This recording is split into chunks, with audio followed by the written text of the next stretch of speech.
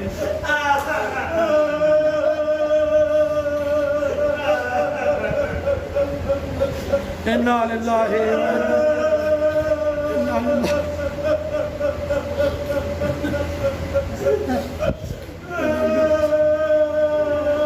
ایک مرتبہ سورہ الحمد 3 مرتبہ سورہ توحید کی تلاوت فرما کر اکرام حسین اور مرحومین جو نامتائیں سب کی روح کو آپ حضرات مثال فرما.